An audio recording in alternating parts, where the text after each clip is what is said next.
오늘은 조선 역사에서 살인과 붕당 정치의 형성 과정에 대해 살펴보겠습니다. 우선 훈구파에 대해서 알아보겠습니다.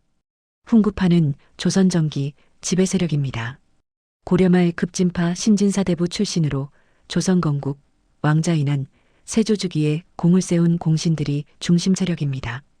강력한 정치 세력으로 자리 잡은 훈구는 중앙 집권 강화를 중시하며 왕권 강화에 기여했고 국가로부터 받은 많은 토지로 대지주가 되어 경제력 또한 막대했습니다. 대를 이어 권력을 독점하고 부정부패를 저지르는 등 사회 문제를 일으키기도 했습니다.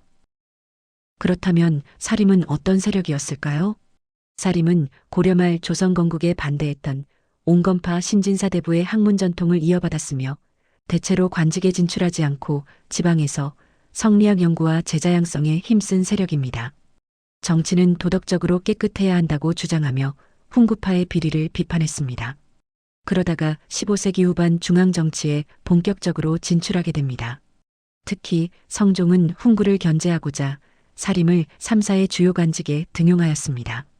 성리학의 왕도 정치와 공론을 앞세운 언론 활동을 중시한 사림이 훈구의 비리와 부정을 비판하자 두 세력의 대립은 깊어졌습니다.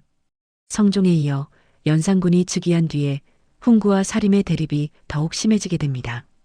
그 결과 연산군 때 두 차례의 사화, 무오사화와 갑자사화를 겪으면서 사림은 큰 타격을 입게 됩니다. 연산군의 폭정이 갈수록 심해지자 훈구를 중심으로 한 세력이 중종 반정을 일으키게 됩니다.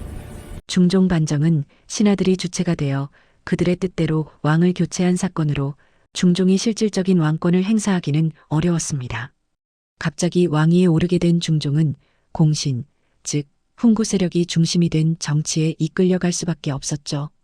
이는 왕과 신하, 군신 간의 힘의 균형이 무너지고 신료들이 우월적인 세력을 확보하는 전환점이 되고 말았습니다.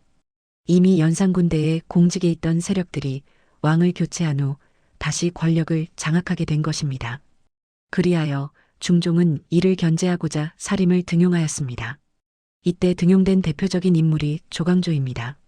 조광조를 비롯한 사림은 중종의 지원을 받아 왕도 정치를 실현하고자 여러 개혁을 추진하게 됩니다.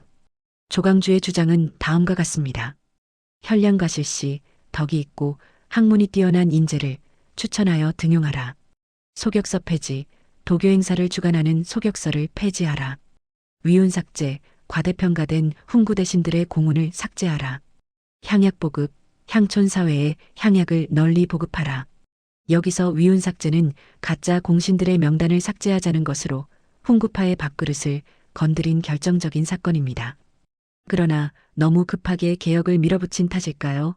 훈구파의 강한 반발로 정치적 부담을 느낀 중종은 조광조를 비롯한 사림 세력을 대거 숙청하였습니다. 중종대에 일어난 이 사화가 바로 기묘사화입니다.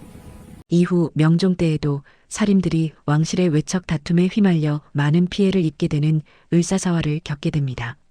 사림은 여러 차례 사화를 겪으며 잠시 세력이 약화됩니다.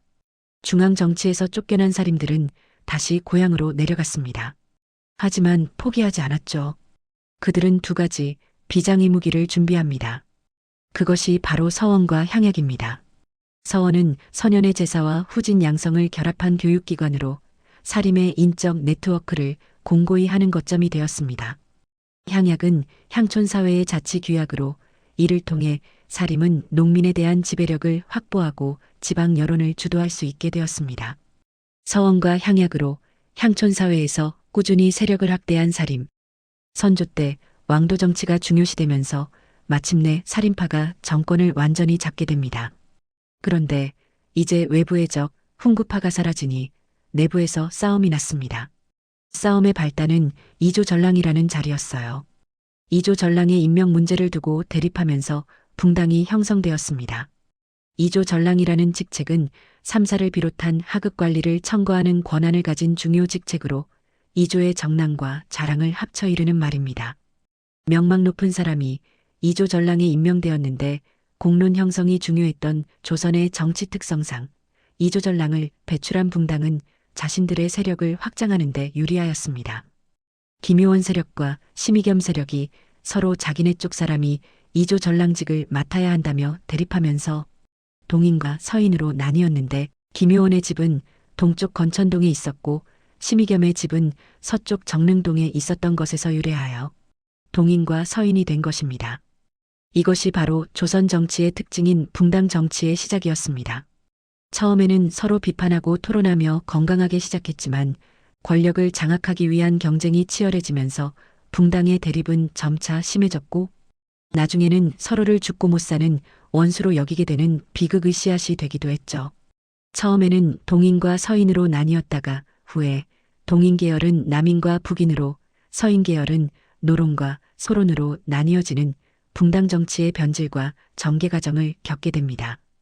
구독, 좋아요, 댓글은 다음 스토리를 준비하는 저에게 큰 힘이 됩니다. 역사 스토리텔러 철수였습니다.